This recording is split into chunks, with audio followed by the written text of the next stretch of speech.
Hey you guys, and welcome to Energy in Motion. And today we're really excited to be in this dynamic and creative space of Matthew Ryan Herget, and to get to know a little bit about him and his process and his artistry. And so thanks for having us. Thanks so much for having me. Yeah. Come into my new space. It's awesome. Thank you. You guys can't really get like the full scope of it, but it's a beautiful space. Feels good in here. It really does. Yeah. It's good energy. For the name Energy in Motion, like this is really why I chose this space, because it's like this whole, it is energy in motion in here. Yeah, it's awesome. I can feel it. Yeah. Do you feel like it's impacting your work to be in here? 1,000%. Like my last studio was, it was almost the same square footage, but it was like, it was a converted office space. So there was like different rooms and corridors, and the actual paint space kind of started closing in on me. It was kind of almost just like this size, and the ceilings were lower, and it was starting to not be energy and motion, so I really needed to get things free flowing again. And like literally ever since I moved in here, it's just been working. You feel and inspired. You expanded. Isn't that interesting? Like you expand your spaces, and sometimes that takes risk and courage, and then you do, and the world sort of supports you, and they're like, oh yeah, by the way, here's a shitload of creativity to go along with it. I always say that. It's like a goldfish, like growing to the aquarium that it's in. I don't even know if that's the science for goldfish, but certain fish grow to the aquarium size. Yeah, absolutely. Yeah. I guess maybe we can start, because we were talking about how we would intro you, and you talked a little bit about what kind of artist you are and the different forms of artistry that you sort of. I'm so sorry to interrupt. But it's important. Something's wrong. This is 3.5. This is 4 minutes, and this one says 2:40. I don't know how that happened. So I must have stopped one and not stopped the other when we did it. Just keep rolling. Okay. But they're both rolling. Yeah, they're definitely. I can rolling. piece it together. Yeah, I just wanted to make it more convenient for you, because I know how hard it is to sync it if you didn't want to just start No, over. it's okay. I'll figure it out. No, it's Thank okay. I appreciate that. Just in case shit happens behind the cameras, and then we move forward. That's all. For sure. Yeah. We won't even edit it out. No, who cares? It's real life. This is happening in real life. And real life is not perfect, guys.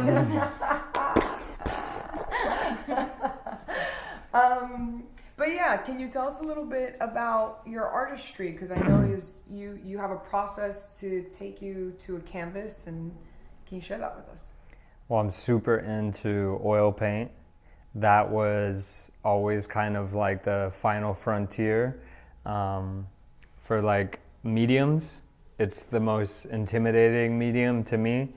And all the old master painters used oil paint, and it's like it's for a reason, like that. It's always like I didn't want to do what happened already, but I always appreciated the medium of how to get there. Like I love the messiness of it and the smudginess of it, and in this kind of fast-paced world where like we want everything to happen so fast, this medium has really like slowed me down, and I've been able to kind of figure out how to ride the waves and the ebbs and flows of my own process, and also like matching it with a medium that's slow drying, and you can stop working on it today and then come back tomorrow and it's still going to be wet. And there's like a really interesting thing to that, like that you have to slow down, and like timing is a big factor in oil painting. So that was just like this amazing thing that's kind of like opened me up, if that makes sense. Yeah. Yeah. How do you get to, because you said you also photograph, right? Mm-hmm. So is that where you start, or does it start, Well, years in the past, I kind of would use references that I didn't photograph, like just kind of going through the internet and clipping things out, or magazines and clipping that and kind of collaging them together. But as I guess anyone who's like very serious about their craft progresses, it's like you want to get closer and closer and closer and closer and closer to your own process. So now that's evolved into like, I want to be a part of everything. I don't want to just use references that someone else captured and then twist that in my own way. I want to like literally go out in the fields, you know, and constantly be capturing something that resonates with me, and then figure out how to paint it in a way that like only I could have done because I was there. So that's how that evolution has progressed. So now I always have a camera with me, like wherever I'm going, and always capturing and always, photographing interesting moments. And then I take those photographs, and I'm not recreating photographs, but it's used to, like a reference to recreate a feeling, which is ultimately what I'm looking for. I love that. I do too. And you talk about the oil being slow to dry. Mm-hmm. And one of the things that we hear artists say, we ask all the time, how do you deal with creative blocks? And a lot of times they're like, stop and take time. Mm-hmm. Is that something that you use to deal with creative blocks, or are there other things that you use to find inspiration when you're blocked? Or Yeah, I mean, when I was younger, I used to freak out, which is, I think that's the natural tendency, that when something's not working, you question yourself. Am I really this? Am I, authentic? Am I a fraud? Am I a painter because I don't want to paint today? Or am I, an artist because I can't create today? Or maybe I can't create for a month or 2 months, or, whatever it may be. And I think that that's kind of a fallacy. Like, everyone goes back to Picasso and says, Picasso, he paints every day, paints every day, paints every day, paints every day. Or he did paint every day. But like, that's one form of expression. And Picasso was his own artist, which is the magic of Picasso. And I think the most important thing is to be your own artist. And being your own artist doesn't mean you have to be in the studio every single day painting, but it can be going out in the world and thinking about it, or looking at it, and deciding how do you want to view the world. And that's where all these adventures that I go on kind of come into play.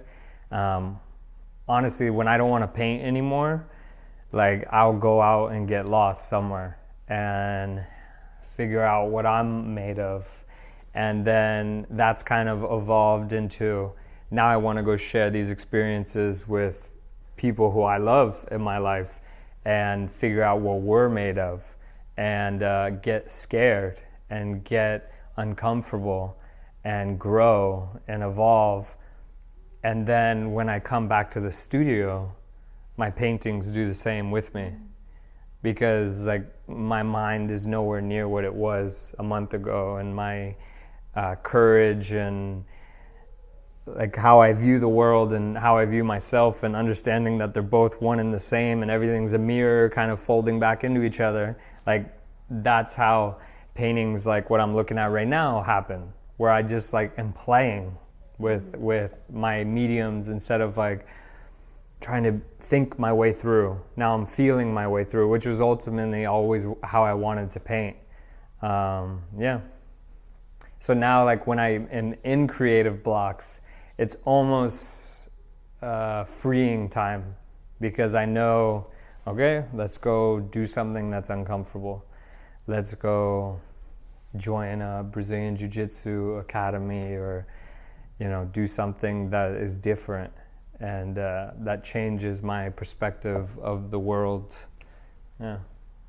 There's this really famous quote, and it might be Roca, the poet, but I'm not sure, so everybody, don't quote me on this, but life illuminates art and art illuminates life. Sure. And it's just that, as an Yep. artist, you feed off of your life. So Mm-hmm. yeah, love that. With that being said, do you experience fear then? Always. Yeah. I mean, that is my, like, one of my biggest motivating driving factor when I was young. Fear was something I had such a close, tight relationship with, but not in a good way. Yeah. It was like I knew exactly what I was afraid of, and I would feel those things, and I would say, okay, I guess we're not going to do that because you're afraid of it. And that got so fucking boring. Like, here comes the fear. All right, don't do that then. You know, like, don't go explore over there, or don't meet these new people, or don't say hi to the pretty girl that, like, deep down you would love to say hi to, or don't ride the roller coaster or go on that adventure, whatever it may be. And that got so old. And deep down, like, more than anything, I wanted to explore life. Like, I wanted to be a catalyst for shifts in awareness and thinking about things differently and feeling and really, like, perpetuating all that's good in the universe. So that's I just started building a better relationship with fear. So now fear is like the big indicator, you know. It's like, oh, there's that fear. Now we get to go do that. Like, every day, I love Brazilian Jiu-Jitsu, but every day before class, you're nervous. You know, when I was in high school, all I wanted to do was quit football because it was terrifying. You know, playing football in South Miami, it's like the most intense place to play high school football in the whole country. Like, all these guys are huge and way faster, and it's like, no, you just show up every day. Show up to practice. Doesn't matter if you're good. Just keep showing up, keep going through the fear. And now painting is the ultimate fear to me. It's like, every day I wake up, it's like, I know I have to scare myself today. But it doesn't feel as weighty as it did when I was 16 or 18 or whatever. Now it's like right there with me. Like, the fear is a friend kind of thing. Yeah. I really want you to know that I respect and I admire the courage that you have found throughout the years to confront your fears in that way and create that relationship and befriend your fear, because I believe that it takes a really interesting journey and brave journey to get there and to get to the other side of it. So I just wanted to say that on a personal level. At the end of the day, it's like, how do you want to live? You know? Like, it's like, all of us are going to die. And it's like, is that this scary, imposing thing that's, like, constantly weighing on you? Or is it this beautiful thing that everything that ever is, like, dissolves back into everythingness? So if that's not a thing that scares you anymore, it's like, okay, what does scare me? And then by moving through those fears, that's how you're truly going to live. And that's what I want to spend a lifetime doing. 101 years. I love that. Of doing that and seeing what can come from it. And the scariest part is how do you regurgitate that and then express something that is like your own expression. Well, I hope we live 101 years Me to too. support you in that journey, and also to see where it goes. Right. And commune then. For sure. And if it's 80 years, if it's 28, you know, like, Whatever. It doesn't matter, because as long as that's in your heart and you're waking up with that that drive, like, you're gonna live your life no matter what. You know, like, if it's 28 years, when you have that in your heart, like, you lived a full 28 years. So the time isn't the thing. But I always say, like, I'm down to live 101 years because, like, there's so many books I could read. There's so many places to explore. Yeah. And you're big on adventure, you were telling us early. And I'm sitting here listening to you and also enjoying the painting, your work behind you. And it feels like an adventure. And it has such a vivid life to it. All of your work does. And you know, it is an inspiration to go out and explore and adventure. Do you feel like that's what really impacts your work and informs it? Is that 100%?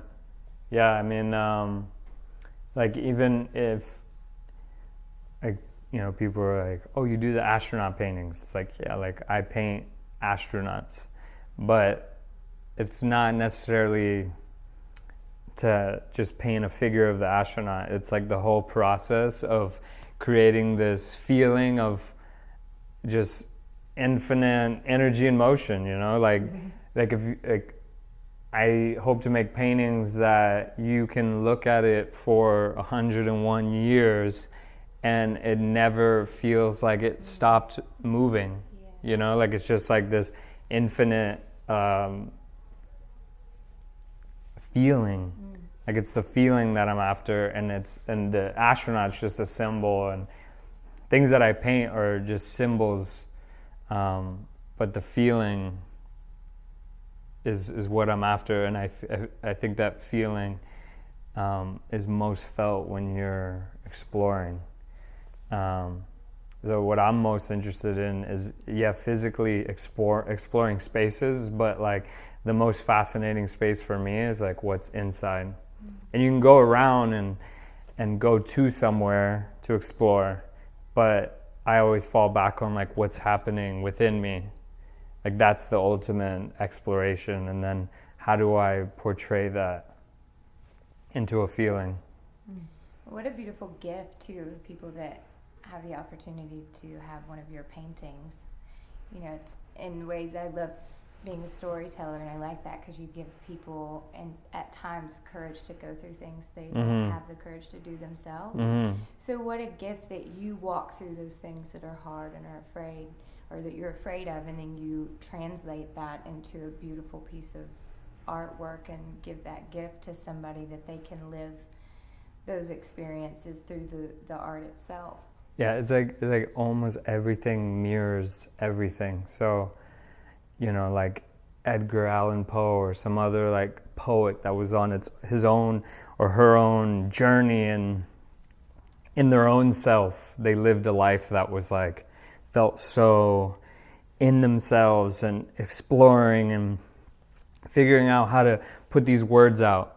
And then like a kindergarten teacher buys a poster and it just has a quote, you know, on that poster, and maybe there's like space in the background, and they put it up in their classroom, and then, you know, a 9-year-old or if it's kindergarten, I don't know, what is it, 5 years old or whatever, but like a 5-year-old can look at it and be moved by that quote, and maybe they grow into a 30-year-old man or woman and they have that like quote from that poster. Like, that's a microcosm of art reflecting everything, and life reflecting art. And so this is just like my way of like that poster with a, you know, clever or inspiring quote. Were you that kid? Man, I've been moved by everything my whole life. Like, yeah, I was always just paying attention, you know, like following feelings. Like, my grandmother was a full-on embodiment of like pure love and understanding and courage and beauty and gracefulness, and I got to spend so much time with her when I was young, and it really dawned on me in the last year that like that's what I've been chasing my whole life, like to embody that in my own physical form and spread that, because anyone that was around her, including me, would be so moved by her, like just that presence. But like she didn't she didn't try to teach you anything. She was just doing her thing, and you would just like just catch on. And I think that's like what a life to live, you know? Like if you can do that in your own way, like just be an embodiment of the things that you're about. What is the most joyful part of what you get to do out of your process? The process. Literally playing, like when I'm in the height of playing.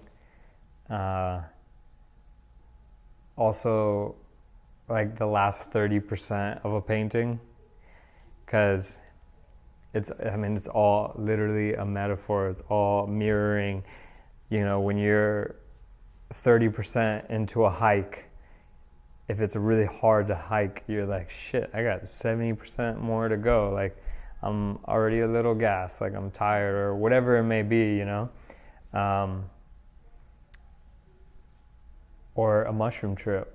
When you're 30% into a mushroom trip, like you might see some things that you've ignored your whole life, but that literally you need to stare at and be like, wow, this has always been part of me. This is no longer scary. Like I need to move through this, but that process can be terrifying. The way I paint, it's like there's always, sometimes I call it the ugly phase, where you're going through a painting and it looks terrible, but you know there's something to it if you keep working through it and moving through it. And then that process of moving through it, the more playful I am, the more I'm feeling, the less I'm thinking, the better the painting becomes. So the whole process is important, but doesn't always feel fun because it can be terrifying and frustrating. So like that last 30% is pretty exciting because you kind of like, you start seeing, oh shit, this is looking good. Mm-hmm. You know, like something's coming out of it. Like that, like there's 30% more of that painting left. And I love it, you know, like I love that last 30%. It's very exciting. How do you know when you're finished? Feeling. Yeah. Yeah, a feeling like one of those big paintings that are super special to me that's going to be shown next February. It was like the first of this new style that I've been working on for so long, and I was just like reworking it over and over again for like 6 months. And I did one stroke and literally like a tear came down my eye and I was like, wow, it's finished. And it was finished for like 2 months, but now it's like I'm a different person and there's a couple more marks that I could make to it to make it even more of a dynamic piece. So it's like, is anything ever finished? You know, is it finished in that moment? I think that's like the answer, you know, like it's like a feeling in that moment. And I think the very, very best paintings feel like it can stay finished like forever, you know, like when you're in a museum and you're like, perfect. Like Starry Night, you know, Van Gogh, like of course he could put another mark, could put another mark here, could put another mark here, but does he need to, you know? No, he didn't need to, and that's why it's this timeless, finished piece that he felt was finished. Yeah. You can't really think your way there. You gotta like feel your way there. But if you're like feeling your way the whole time, I feel like the end feeling is an easy feel. But if you're thinking your way the whole time, it'll never feel finished. Yeah. You hear artists say all the time of like, is it ever perfect? No, I can always work on it and do it. I love that thought of like, you can always go back to it if you want to. For sure. It gives it such a freedom and makes that like perfection and need for it to be finished a little less important. It's not it's the journey, not the destination. Yeah, and it's not like you have to do everything that you can possibly do. It's like, yeah, like that feeling like last stroke, done, Like that's it, just like that. I just want it to be just like that. And then you don't have any time to, like, if you are honest about that approach and that feeling in that moment, time to move on to a different painting. Like, let someone else figure out if it's good, you know? Like, you have your opinion about it, and then put it, like, let it live in the world, you know? Otherwise, you could just dwell on one piece forever and ever and ever, which I'm sure is probably an approach to someone, but not quite my approach. Because I find the more work I make, the more, like, magic possibilities come out of it. It's also too, like, I know with for me, acting, like, you'll do this job and you'll go back to see yourself in that job, as I would say you probably go back to something you painted years ago, and it almost informs you where you were in that place in that time, and how different and how far and you've come along and been able to explore yourself in that time, and where your artistry is at now. So it's also an awesome place to be able to reflect and remind of where you're coming from, you know? Yeah. Nice little landmarks. Yeah. Yeah, it's like if you're like a goofy, like 13-year-old girl, you can't like hate on yourself, and then you like grow into this beautiful woman.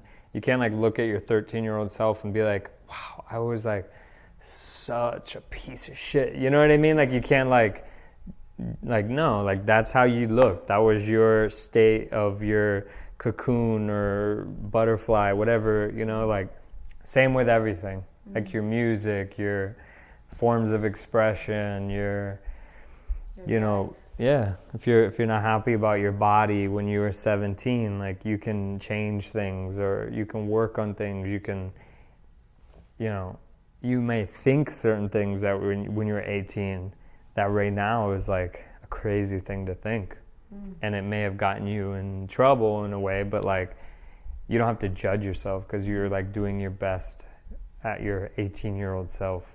Now you get to like make changes, and it's like the best way to make changes is by making actions and living life and exploring yourself. And yeah, same thing with art, painting, photography, whatever, writing, cooking.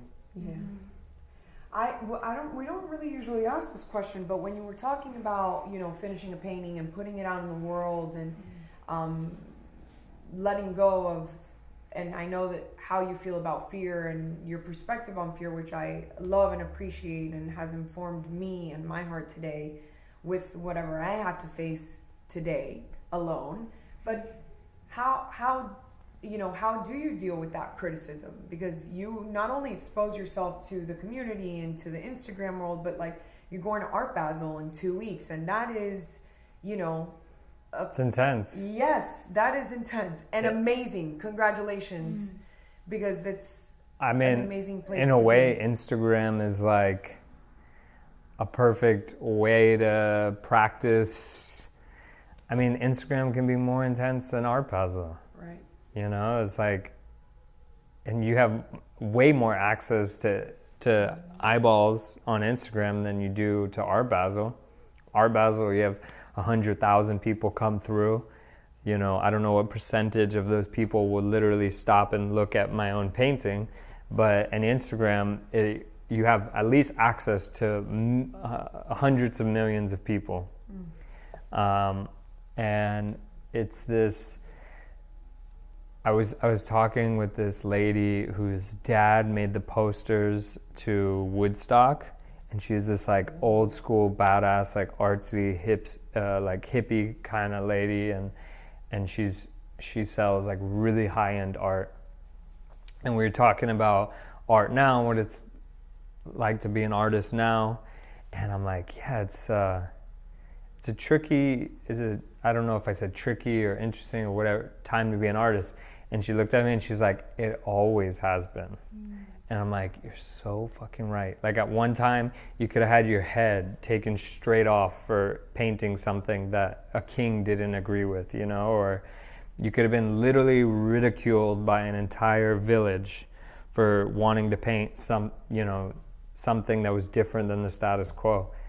And now it's like, it's almost like the ability to put work out and be judged so quickly is a beautiful thing, because if someone resonates with it, you can become a full-time artist like so quick, because you have buyers all around the world who wants to support you.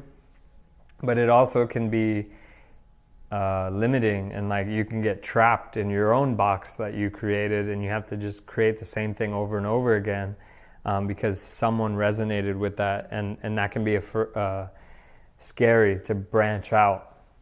But yeah, and it takes some time for people to catch on.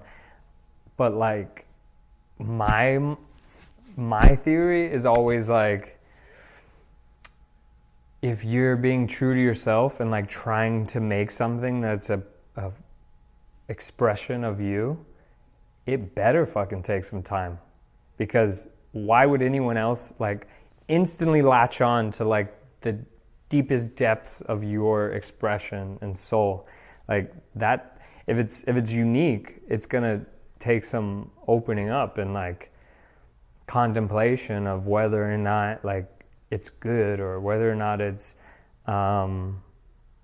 like I can allow myself to, like when abstract painting came into play, it's like people were freaking out. It's like, oh, people are just like throwing paint around, and it looks like children could, like people still think that. And then there's other people who are like so open to abstract painting. Well, it's like we've done so much in painting, so now where do we go now? And yeah, it's intimidating, it's scary, but again, I'd rather die freaking exploring those realms than put myself in my own box and be afraid about it. Amen. Like that painting right there, I have people look at it and be like, The self painting? Yeah, they try to figure it out. And again, it goes back to the mirror of everything. If you have your first mushroom trip, the first thing you do is try to figure out the world that you've been a part of your whole life. You try to define it. And I'll be with friends and they'll be like, wait a second, so you're telling me that, and I'll be like, shh, listen, like just, and they'll be like, wait, so, and they try to define it, like using their own little words to like grasp this feeling. And I'm like, no, man, just feel it. Like the feeling is the real thing. And so if like you look at a painting like that and you're trying to think about it, or like work your way there through thinking like, is this good because of this, or does it look like other paintings that I've deemed good, or then you might not, latch onto it. But if you just let yourself be open and feel it, you might feel something back, So this next show in LA, like I want to have a full gallery space filled with paintings that need to be felt. And I'm curious to see what happens from that. So am I. I am too. When is that show? In February in downtown LA. We will be there. Yeah. Hell yeah. We're excited to be there. Can't wait.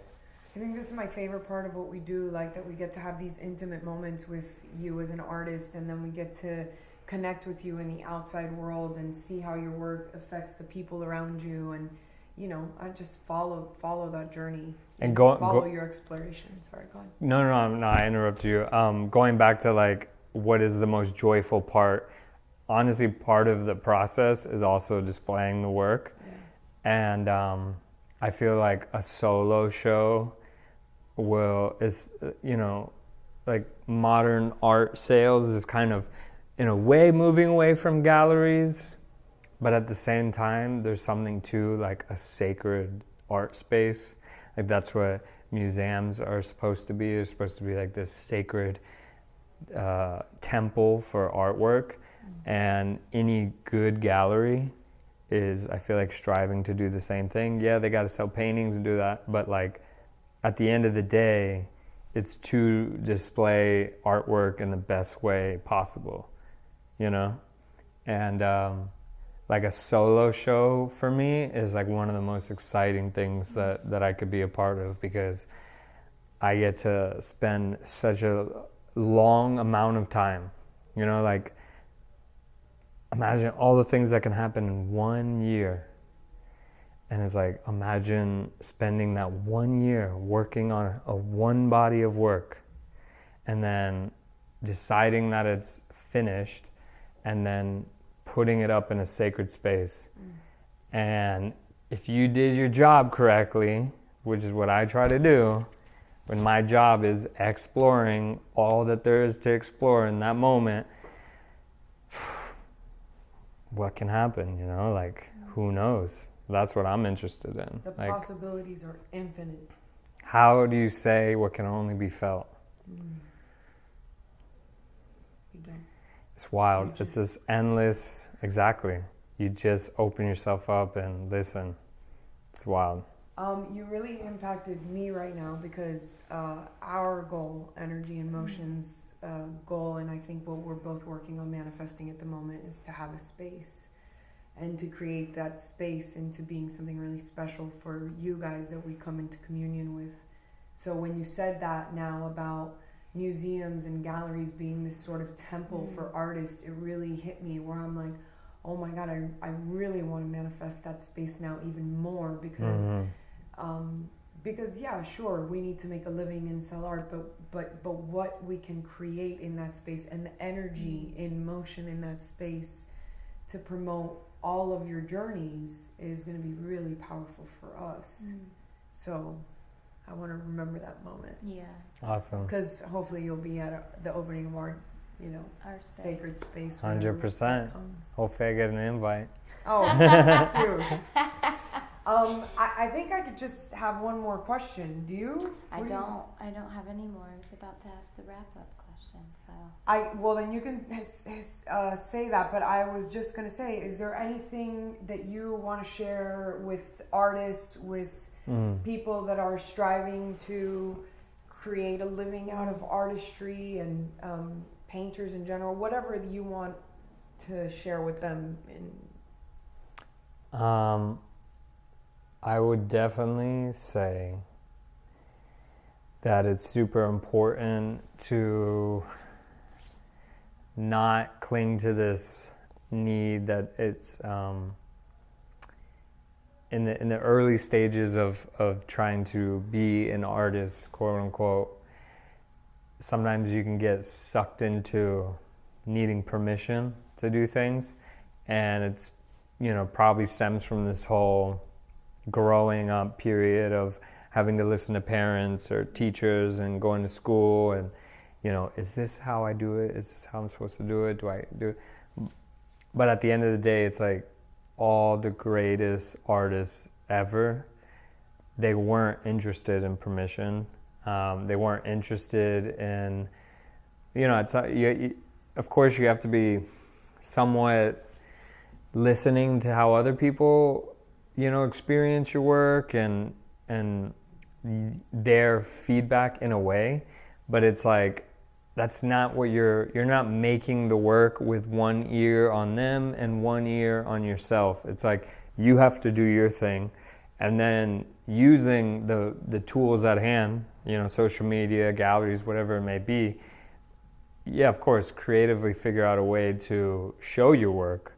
But what I would say is all that has to stem from within you. You have to make your own decisions. You have to decide, what do you want to create? How do you want to feel why you're creating? What are all the whys? Why do you want to do this? How do you want to do it? Do I have the courage to keep going when I'm the most distracted by life, or inside my own head, or discouraged, or fearful, I think you have to ask yourself all the right questions. And if the questions inspire you and fire you up, then the answer is like, yeah, you have what it takes to, like, you don't have to know all the answers, but like just the questions, like, do I have what it takes? If that resonates within you, then I think it's like that's your indication that you have to go and do it, you know, and take it day by day and keep knowing where you want to go and how it feels, but like trying to embrace that in the right now. Like, be the artist you want to be right now. Like, one of my themes that I've been telling myself, my little mottos, is like, be the thing that you've been trying to be. Like, actually settle in and be it. Stop trying to be this artist. Stop trying to be this man. Stop trying to be this human being. Like, actually be it right now. Yeah.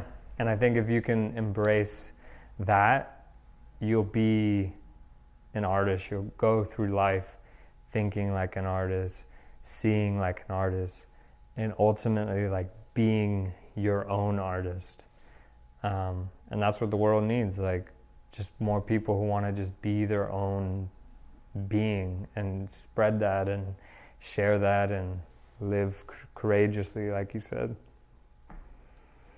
I literally was about to say we've got to ask you The your life like motto. motto. Me too. And you just like There's picked two it of 'em. out of our brains. That one and the adventure is the reward. The adventure is the reward, and be the thing you've been trying to be. Which really ties into, we have a quote, Energy in Motion has a quote. Which started everything. Was that quote kind of sparked the idea. Yeah. What was the quote? Oh, the greatest adventure sometimes is a conversation. It's just a conversation. Yeah, 100%. And I've got to tell you, that's why I love podcasts. yes, I know you've motivated us to sit and think about sharing this as a podcast as well, which will be awesome. But that's exactly it. At least for us on this side of what we do, we are shape-shifting conversation by conversation. Mm-hmm. Like, you have given us gifts that you'll never even know that you gave us, and so did the last artist and the artist before that. And there's always these gems, and what we three individually have to hear in that specific moment. And it's just that the adventure is the reward. Like, this The is the conversation, the adventure, gift wrap present right here, right now. well, which thank is you for that ultimately gift. what Bebby did for me.